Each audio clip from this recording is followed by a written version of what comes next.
కాంగ్రెస్ పార్టీకి ఓటేసిన పాపానికి ఈరోజు RG tax, Rahul Gandhi tax Telangana ప్రజల మీద కాంగ్రెస్ పార్టీ వేస్తా ఉన్నది. ఈరోజు మనం చూస్తా ఉన్నాం, ఏ ప్రాజెక్టుల మీద కూడా స్పష్టమైనటువంటి దర్యాప్తు జరగడం లేదు. అవినీతి కుంభకోణాల మీద ముఖ్యమంత్రి రేవంత్ రెడ్డి గారు ప్రతి అసెంబ్లీకి వెళ్ళి ప్రతి అసెంబ్లీలో ఉన్నటువంటి బీఆర్ఎస్ శాసనసభ్యుడు ఆ రోజు చేసినటువంటి అనేక రకాల అక్రమాల మీద దర్యాప్తు చేస్తామని చెప్పాడు. ఈ ఎమ్మెల్యే అట్లే చేశాడు, ఇక్కడ భూములు ఆక్రమించుకున్నాడు, అక్రమంగా ఇసుక వ్యాపారం చేస్తూ ఉన్నాడు, ఇక్కడ అక్కడ అక్రమంగా మైనింగ్ చేస్తూ ఉన్నాడు, ప్రభుత్వ భూమిని బినామీ పేర్లతో తీసుకున్నాడు. కాంగ్రెస్ పార్టీ ప్రభుత్వం వచ్చిన తర్వాత ఈ ఎమ్మెల్యే సంగతి చూస్తా, ఆ ఎమ్మెల్యే సంగతి చూస్తా, ఈ మంత్రి సంగతి చూస్తా, ఎన్ని మాటలు మాట్లాడాడు. ఇప్పుడు వాళ్ళందరినీ కూడా కాంగ్రెస్ పార్టీలో చేర్చుకుంటున్నారు. మీరు కాంగ్రెస్ పార్టీలో చేరకపోతే మీ అక్రమ దందా వ్యవహారం బయటికి తీస్తా అని బెదిరించి ఒకరొకరిని కాంగ్రెస్ పార్టీలో చేర్చుకుంటున్నాడు. అంటే రేవంత్ రెడ్డి చేసినటువంటి ఉపన్యాసాలు, ఆ రోజు చేసినటువంటి బెదిరింపులు ఉత్తుత్తి మాటలే అని ఈరోజు తేలిపోయింది. కాళేశ్వరం మీద ఆ రోజు కేంద్ర ప్రభుత్వాన్ని లెటర్ రాశాడు, సిబిఐ దర్యాప్తు జరపాలని. కిషన్ రెడ్డికి దమ్ముందా? అమిత్ షా గారు అపాయింట్మెంట్ ఇస్తారా? అమిత్ షా గారు అపాయింట్మెంట్ ఇప్పిస్తే సాక్ష్యాలతో సహా నేను అమిత్ షా గారికి ఇస్తాను, సిబిఐ దర్యాప్తు చేస్తారా అని ఆ రోజు ప్రెస్లో మాట్లాడాడు. కానీ ఈరోజు 3 నెలలు దాటిపోయింది, కాళేశ్వరం కంచికెళ్ళింది, అవినీతి మరి ముచ్చటే లేదు. న్యాయ విచారణ పేరుతో కాళేశ్వరం దర్యాప్తును కోల్డ్ స్టోరేజ్లో పెట్టేశాడు. అంతేకాదు ఈరోజు ఈ యొక్క ఫోన్ ట్యాపింగ్ వ్యవహారం చిత్తశుద్ధితో నడవడం లేదు. ఎఫ్ఐఆర్స్ ఏవైతే వచ్చాయో ఆ ఎఫ్ఐఆర్లో ఎవరైతే ఇప్పటికీ అరెస్ట్ అయినటువంటి అధికారులు ఉన్నారో అందులో ఫోన్ ట్యాపింగ్ గురించి లేదు. ఏదైతే ఎక్విప్మెంట్ ఫోన్ ట్యాపింగ్ కావలసినటువంటి ఉపయోగించినటువంటి ఎక్విప్మెంట్ డిస్ట్రాయ్ చేసిన విషయమే ఉంది తప్ప ఫోన్ ట్యాపింగ్ వ్యవహారంలో ఈరోజు ఈ ప్రభుత్వం చిత్తశుద్ధితో వేరించడం లేదు. ఈరోజు మనం చేస్తా ఉన్నాను, రాష్ట్రం ఒక దిక్కు మరి కరువు ముంచుకొస్తా ఉంది. అనేక ప్రాంతాలలో తాగునీటి ఎద్దడికి ప్రమాదాలు ఏర్పడతా ఉంది. హైదరాబాద్ నగరంతో సహా ఈరోజు తాగునీటి ఎద్దడి ఏర్పడేటువంటి అవకాశం. విద్యుత్ కోత అప్పుడే ప్రారంభమైంది. వ్యవసాయ రంగానికి, పారిశ్రామిక రంగానికి, గృహ అవసరాలకు, వ్యాపార అవసరాలకు విద్యుత్ కోతలు ఏర్పడతా ఉన్నాయి. దీన్ని ఏ రకంగా అధిగమించేటువంటి పరిస్థితితో ఈరోజు కాంగ్రెస్ పార్టీ ప్రభుత్వంలో కనిపించడం లేదు. ఈరోజు తెలంగాణ ప్రజల పరిస్థితి వెంక మీద నుంచి పొయ్యిలో పడ్డట్టు అయిపోయింది. దొంగలు పోయి గజ దొంగలు వచ్చినట్టుగా ఉంది ఈరోజు తెలంగాణలో. అందుకే నేను తెలంగాణ ప్రజానికాన్ని కోరుతా ఉన్నాను, కేసీఆర్ యొక్క అహంకారపూరితమైనటువంటి పరిపాలనకు, కేసీఆర్ యొక్క నియంత్రిత పాలనకు, కేసీఆర్ యొక్క అవినీతి పాలనకు, కేసీఆర్ యొక్క కుటుంబ పాలనకు వ్యతిరేకంగా తెలంగాణ ప్రజలు ఆ రోజు స్పందించారు. కానీ ఆ రోజు మరి కేసీఆర్ను ఓడించాలనేటువంటి ఒకే ఒక ఆలోచనతో తెలంగాణ ప్రజలు ఓటేది. కేసీఆర్ పాపం పోవాలి, కేసీఆర్ ప్రభుత్వం పోవాలనే దాంతో మరి ఆ రోజు మరి కాంగ్రెస్ కోటేశారు. కానీ కాంగ్రెస్ చరిత్ర మనకు తెలుసు. 75 సంవత్సరాలుగా కాంగ్రెస్ పార్టీ ఏ రకంగా ఈ దేశాన్ని దోపిడీ చేసిందో మనం చూసాం. నరేంద్ర మోడీ గారి పాలనకు ముందు 10 సంవత్సరాలు యూపీఏ హయాంలో, మన్మోహన్ సింగ్ గారి ప్రభుత్వంలో, రాహుల్ గాంధీ నేతృత్వంలో 12 లక్షల కోట్లు దోపిడీ చేయడం జరిగింది. ఈరోజు నరేంద్ర మోడీ గారి నాయకత్వంలో 9.5 సంవత్సరాలుగా దేశ ప్రజలు చూస్తున్నారు. మా ప్రత్యర్థులు కూడా, మా క్రిటిక్స్ కూడా, మమ్మల్ని విమర్శించే వాళ్ళు కూడా ఏ ఒక్కరు కూడా ఈరోజు నరేంద్ర మోడీ గారి ప్రభుత్వం అవినీతి ప్రభుత్వం అని విమర్శించే స్థాయి లేదు. ఎందుకంటే ఆ రకంగా అంకిత భావంతో, చిత్తశుద్ధితో, పారదర్శకతతో నరేంద్ర మోడీ గారి ప్రభుత్వము గత 9.5 సంవత్సరాలుగా అద్భుతంగా దేశానికి సేవ చేయడం, దేశ ప్రజలు గర్వపడే విధంగా, ప్రపంచమంతా మెచ్చుకునే విధంగా ఈరోజు నరేంద్ర మోడీ గారి ప్రభుత్వం పనిచేస్తాము. అందుకే ఈరోజు నరేంద్ర మోడీ గారు ఒక దేశానికే నాయకుడు కాదు, ఈరోజు ప్రపంచానికే ఒక నాయకుడిగా ఎదగడం ఏదైతున్నదో 140 కోట్ల మంది ప్రజలు గర్వపడాల్సినటువంటి అంశం. అన్ని రంగాలలో ఈరోజు ముందుకెళ్తా ఉంది. వచ్చేటువంటి పార్లమెంట్ ఎన్నికల్లో తెలంగాణలో డబుల్ డిజిట్తో మెజార్టీ సీట్లు ఈరోజు భారతీయ జనతా పార్టీ కైవసం చేస్తుంది. అనేక రకాల తాటాకు చప్పులతో కొంతమంది భయపెట్టిస్తున్నారు. బీజేపీకి అనుకున్నంత సీట్లు రావు,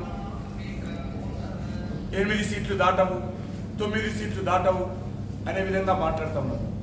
కానీ నేను ఈరోజు మనవి చేస్తా ఉన్నాను, డబుల్ డిజిట్స్ కంటే ఎక్కువగా ఈరోజు సీట్లు వచ్చేటువంటి అవకాశం. మా పార్టీ జాతీయ అధ్యక్షుడు చెప్పాడు, ఎట్టి పరిస్థితుల్లో 12 సీట్లకు తగ్గకూడదంటే నేను స్పష్టంగా చెప్పాను, 12 కాదు ఇంకా ఎక్కువ సీట్లు కూడా వస్తాయని కూడా చెప్పడం జరిగింది. వాతావరణం ఆ రకంగా ఉంది. ఎక్కడ వెళ్ళినా, ఏ గ్రామానికి వెళ్ళినా, ఏ గ్రామంలో ఉన్నటువంటి యువకులు కలిసినా, ఏ గ్రామంలో ఉన్నటువంటి రాజకీయ నాయకులు రచ్చబండ మీద కూర్చున్నా ఒకటి చర్చ, నరేంద్ర మోడీ గారు ఏ రకంగానైనా 3వసారి ప్రధానమంత్రి అవుతారు, మన గ్రామం నుంచి కూడా నరేంద్ర మోడీ గారు ప్రధానమంత్రి కావడంలో మనమందరం కూడా వారికి మద్దతుగా మనం కూడా భాగస్వాములు అవుతామనేటువంటి చర్చ జరుగుతాం. ఈ ఎన్నికలు ఒక నిర్మాణాత్మకమైనటువంటి ఎన్నికలు. ఖచ్చితంగా వచ్చే 5 సంవత్సరాలు మేము 4 అంశాల మీద దృష్టి కేంద్రీకరించి మా ప్రభుత్వ పాలన ఉండబోతాం. ఈ 4 అంశాల్లో ఒకటి రైతులు. ఇప్పటికే రైతాంగం కోసం అనేక రకాలుగా కేంద్ర ప్రభుత్వం చర్యలు తీసుకోవడం జరిగింది. రైతుల ఎరువుల గిట్టుబాటు ధర విషయంలో కావచ్చు, రైతుల ఎరువుల సబ్సిడీ కానీ, రైతుల ఉత్పత్తుల గిట్టుబాటు ధర కానీ, లేక మోడీ డబ్బులు రైతుల అకౌంట్లో వేయడం కానీ, అద్భుతంగా ఈరోజు మోడీ గారి ప్రభుత్వం పనిచేస్తాము. ప్రతి ఎకరానికి ప్రతి సంవత్సరము ఎరువుల సబ్సిడీ పైన సుమారు 19,000 రూపాయలు నరేంద్ర మోడీ గారి ప్రభుత్వము రైతులకు అందిస్తూ ఉంది, సబ్సిడీ రూపంలో అందిస్తూ ఉంది. ప్రపంచమంతా కూడా ఎరువుల ధరలు పెరగనటువంటి దేశము నరేంద్ర మోడీ గారి నాయకత్వంలో భారతదేశం మాత్రమే. దేశ రైతులను కోవాలనే దృక్పథంతో ప్రపంచమంతా ఆర్థికమైనటువంటి మాధ్యం ఏర్పడి, ఇజ్రాయెల్ లేక రష్యా లేక ఉక్రెయిన్ లాంటి అనేక దేశాలలో ఉద్రిక్త పరిస్థితులు ఉన్నప్పుడు నేపథ్యంలో ప్రపంచమంతా కూడా ఎరువుల ధరలు పెరిగాయి. కానీ పెరగనటువంటి దేశము భారతదేశం మాత్రమే. ఇటీవల క్యాబినెట్లో నిర్ణయం చేయడం జరిగింది, ఏమైనప్పటికీ కూడా ఎట్టి పరిస్థితుల్లో ఎరువుల ధరలు పెరగకుండా మనం రైతులకు అండగా ఉందామని చెప్పి ప్రధానమంత్రి గారు క్యాబినెట్ మీటింగ్లో చెప్పడం జరిగింది.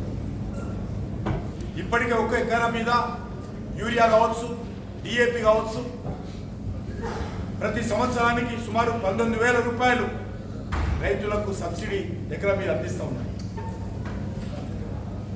అంతేకాకుండా తెలంగాణ రాష్ట్రంలో ధాన్యం కొనుగోలు మీద ప్రతి సంవత్సరం 26,000 కోట్ల రూపాయలు కేంద్ర ప్రభుత్వం ఖర్చు పెడతాం. ఈరోజు నేను రాష్ట్ర ప్రభుత్వాన్ని కూడా డిమాండ్ చేస్తా ఉన్నాను, ధాన్యం కొనుగోలు కేంద్రాలు వెంటనే ప్రారంభించండి. ప్రతి న్యాయ పైసా కేంద్ర ప్రభుత్వం ఖర్చు పెడుతుంది. బస్తాల నుంచి మొదలు పెడితే మరి బస్తాలు ఎత్తేటువంటి అమలు ఛార్జీలు కూడా, ట్రాన్స్పోర్ట్ ఛార్జీలు కూడా కేంద్ర ప్రభుత్వం చెల్లిస్తుంది. కాబట్టి తెలంగాణ రైతులకు ఏమాత్రం ఇబ్బంది కలగకుండా ధాన్యం కొనుగోలు చేయండి. కేంద్ర ప్రభుత్వం పూర్తిగా కొనుగోలు చేస్తుంది. దానికి కావలసినటువంటి అన్ని రకాల ఖర్చు నరేంద్ర మోడీ గారి ప్రభుత్వం భరిస్తుంది. కాబట్టి రానున్నటువంటి 5 సంవత్సరాలు కూడా మా లక్ష్యము రైతులను మరింతగా ఆదుకునేటువంటి, వ్యవసాయ రంగాన్ని ముందుకు తీసుకెళ్లేటువంటి కార్యాచరణ ప్రణాళిక భారతీయ జనతా పార్టీ వచ్చే 5 సంవత్సరాలు డెడికేషన్తో పనిచేస్తాం. రెండో సెక్టారు మహిళలకు సంబంధించి ఈరోజు పొదుపు సంఘాలను ప్రోత్సహించే కార్యక్రమం, పొదుపు సంఘాలకు 20 లక్షల రూపాయలు రుణాలు ఇచ్చే కార్యక్రమం, పొదుపు సంఘాలకు అన్ని రకాలుగా అండగా ఉండేటువంటి కార్యక్రమం, బ్యాంకుల నుంచి ఇతోధికంగా రుణ సహాయం ఇచ్చే కార్యక్రమం, పొదుపు సంఘాలకు స్కిల్ ట్రైనింగ్ ఇచ్చేటువంటి కార్యక్రమం పెద్ద ఎత్తున మేము చేపట్టబోతాము. రానున్న రోజుల్లో ప్రతి గ్రామంలో కూడా ఒక డ్రోన్ ఇచ్చి, మరి డ్రోన్ అక్క పేరు మీద ఈరోజు ప్రతి గ్రామంలో మహిళలకు శిక్షణ ఇచ్చి డ్రోన్ల ద్వారా వ్యవసాయదారులకు, రైతాంగానికి ఆదుకునేటువంటి ప్రయత్నం జరుగుతుంది. క్రిమి సంహారక మందులు కానీ, ఫెర్టిలైజర్స్ కానీ డ్రోన్ల ద్వారా ఉపయోగించబోతా ఉన్నాం. డ్రోన్ల ద్వారా ఉపయోగించినట్లయితే ఖర్చు తగ్గుతుంది. దాని ద్వారా వ్యవసాయానికి సంబంధించినటువంటి పంట ఉత్పత్తి కూడా పెరుగుతూ ఉంది. అంతేకాకుండా మీకు తెలుసు, మహిళలకు 33% చట్టసభల్లో కల్పించడం జరిగింది. అన్ని రకాల ఉద్యోగాల్లో మహిళలకు ముందు పెద్దపీట వేస్తూ ఉన్నాం. సైనికుల్లో కానీ మహిళలకు మరి పెద్ద ఎత్తున ప్రోత్సాహం కల్పిస్తున్నాం. 75 సంవత్సరాలుగా సైనిక్ స్కూళ్ళల్లో మహిళా అభ్యర్థులకు అడ్మిషన్ లేకుండా ఉండేది, కానీ ఈరోజు కల్పించాము. అంతేకాకుండా మహిళలకు సంబంధించినటువంటి మరి ఈరోజు అన్ని రకాలుగా భారతీయ జనతా పార్టీ ప్రభుత్వం సహకరించేటువంటి ప్రయత్నం చేస్తుంది. మూడవది పేద ప్రజలను అన్ని రకాలుగా ఆదుకునేటువంటి కార్యక్రమం. ఇప్పటికే మీకు తెలుసు, ప్రతి పేదవాడి ఇంట్లో టాయిలెట్ నిర్మాణం చేసే కార్యక్రమం, ప్రతి పేదవాడి ఇంట్లో గ్యాస్ కనెక్షన్ ఇచ్చే కార్యక్రమం, ప్రతి పేదవాడికి ఆయుష్మాన్ భారత్ పేరు మీద 5 లక్షల రూపాయల వైద్య సహకారం అందించే కార్యక్రమం, ప్రతి పేదవాడి ఇంట్లో నల్లా ద్వారా దేశవ్యాప్తంగా నిలిచే కార్యక్రమం, ప్రతి పేదవాడికి ఈరోజు మరి అన్ని రకాలుగా అండగా నిలబడడం కోసము భారతీయ జనతా పార్టీ ప్రభుత్వము ముందుకు వస్తున్న విషయం మీకు తెలుసు. ఏ ఒక్క ఇంట్లో కూడా టాయిలెట్ లేనటువంటి ఇల్లు ఉండడం కూడా నిర్ణయించుకున్నాం. గ్రామీణ ప్రాంతాల్లో, కుగ్రామాల్లో కూడా ప్రతి పేదవాడికి అండగా ఉండేటువంటి కార్యక్రమం చేపడతా ఉన్నాం. ఈరోజు అనేక చేతి వృత్తులకు సంబంధించినటువంటి వాళ్ళు కావచ్చు, లేకపోతే చిన్న వ్యాపారం చేసేటువంటి వాళ్ళు కావచ్చు, బ్యాంకుల నుంచి వచ్చే 5 సంవత్సరము అన్ని రకాలుగా పేదవాడు తన కాళ్ళ మీద తాను నిలబడే విధంగా మరి ఈరోజు బ్యాంకుల ద్వారా కేంద్ర ప్రభుత్వం పెద్ద ఎత్తున ఆర్థిక సహకారం పేదవాడికి అందించబోతున్నామని మనం చేస్తాం. 4వ సెక్టారు యువకులను కూడా వచ్చే 5 సంవత్సరాలు మా ప్రభుత్వము అంకిత భావంతో అన్ని రకాలుగా యూత్ ఎంపవర్మెంట్ కోసం కృషి చేస్తాం.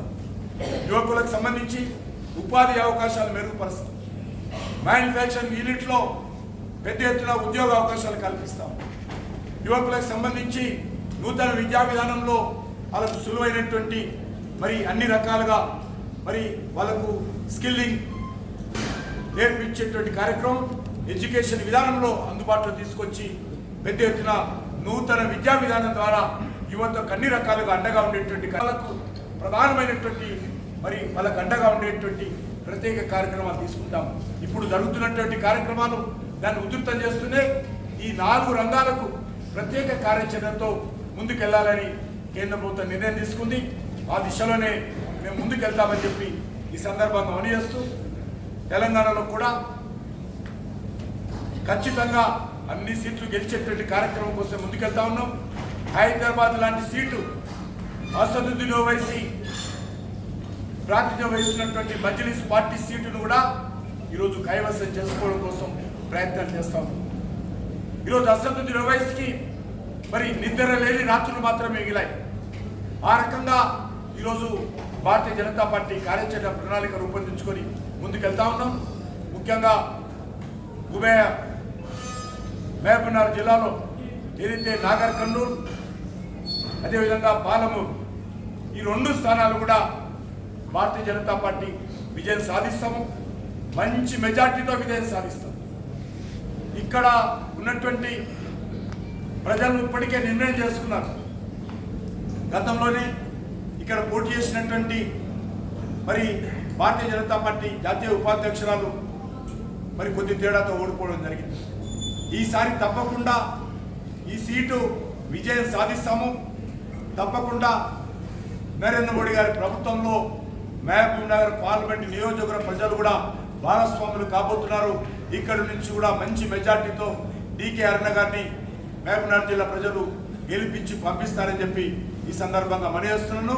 ఆ విషయంలో రాజకీయాలకు అతీతంగా గత శాసనసభ ఎన్నికల్లో మీరు బీజేపీకి ఓటు వేయకపోవచ్చు మెజార్టీ ప్రజలు, కానీ ఈ ఎన్నికల్లో అందరూ కూడా దేశం కోసం,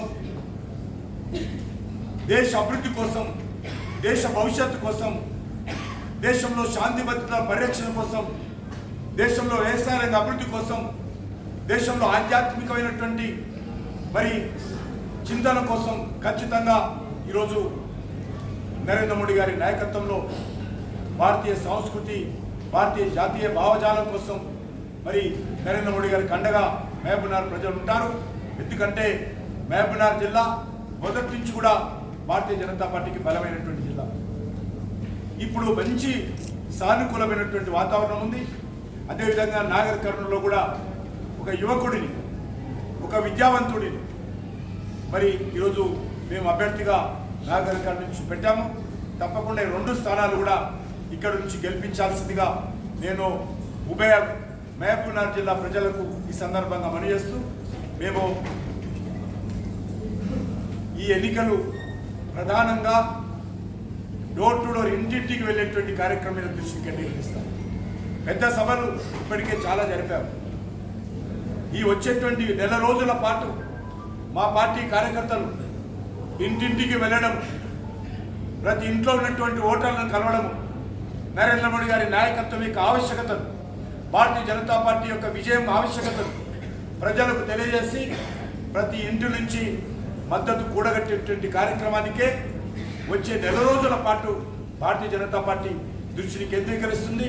మధ్యలో నాయకులు వచ్చినప్పటికీ మా కార్యక్రమము, మా ఎన్నికల ప్రధానమైనటువంటి లక్ష్యము డోర్ టు డోర్ క్యాంపెయిన్, ఇంటింటికి వెళ్ళడమే అని చెప్పి ఈ సందర్భంగా మనయేస్తూ దానికి సంబంధించినటువంటి కార్యాచరణ రూపొందించడం కోసమే ఈరోజు నేను ఈ యొక్క పాలమూరు మరి నగరానికి రావడం జరిగింది. ఎందుకంటే ఎప్పుడైనా కూడా నేను ఏ కార్యక్రమం చేపట్టినా పాలమూరు నుంచే చేపడతాను. కాబట్టి ఈరోజు కూడా ఎన్నికలు ప్రకటించిన తర్వాత మొట్టమొదటి కార్యక్రమం పాలమూరు నుంచే చేపట్టాలనే దృక్పథంతో నేను ఇక్కడ నుంచి ప్రారంభిస్తున్నాను. నాకు పాలమూరు అంటే మరి ఎనలేనటువంటి అనుబంధము, ప్రేమ ఉంటుంది. కాబట్టి ఏ కార్యక్రమం నేను తెలంగాణకు ముందు తెలంగాణ పోర్యాత్ర కానీ, ఇటీవల భారతీయ జనతా పార్టీ నేతృత్వంలో విజయ సంకల్ప యాత్ర కానీ, లేక అనేక సార్లు నేను ఏ కార్యక్రమం చేపట్టినా కూడా మొట్టమొదట నేను పాలమూరు నుంచే ప్రారంభిస్తాను. అందుకే నేను పాలమూరు నుంచే ఈ రోజు నుంచి మరి ఈ యొక్క పార్టీ సమీక్షా సమావేశాలు నిర్వహించేటువంటి ప్రచార కార్యక్రమానికి, పార్టీ యంత్రాంగాన్ని సిద్ధం చేసేటువంటి కార్యక్రమానికి పాలమూరు నుంచే ప్రారంభిస్తున్నాను. ధన్యవాదాలు.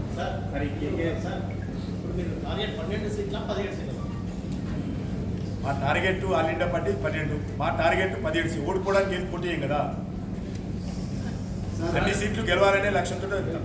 సార్, ఇటీవల పార్టీ మారిన జితేందర్ రెడ్డి మాట్లాడుతూ ప్రధాన కారణం నేను పార్టీ వేయడానికి రాష్ట్ర నాయకత్వం తీరు బాగలేకనే ఒక విమర్శలు చేశారు. ప్రధానంగా మిమ్మల్ని ప్రత్యక్షంగా కూడా మీ పైన విమర్శలు.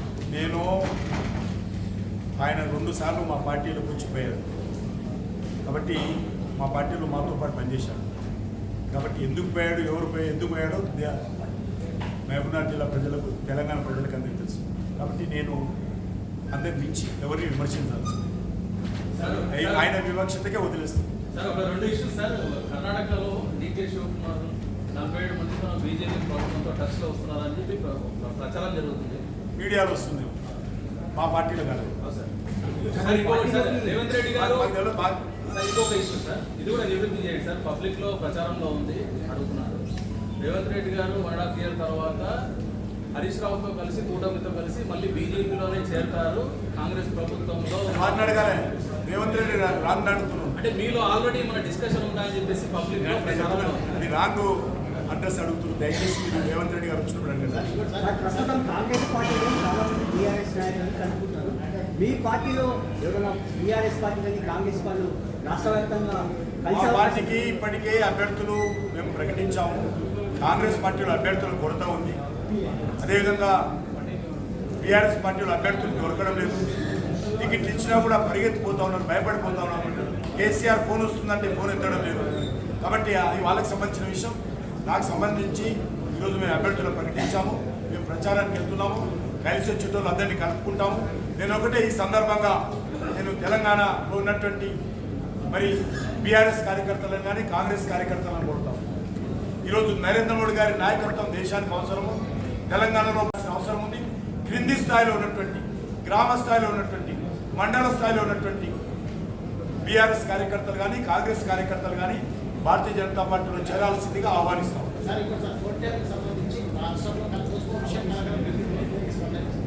నేను ఆల్రెడీ చెప్పాను, దీని మీద న్యాయ విచారణ జరపాలని చెప్పాను.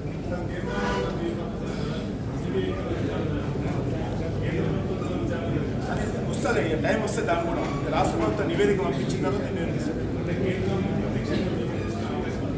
అది చట్ట పరిధిలో చేయడానికి అవకాశం ఉండి అవసరం అనుకుంటే తప్పకుండా చేస్తాం.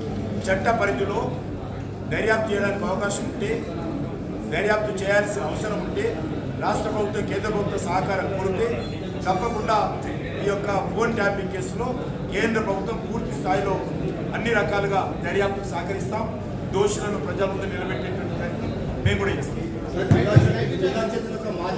ఎవరు మైకొడుతున్నారు?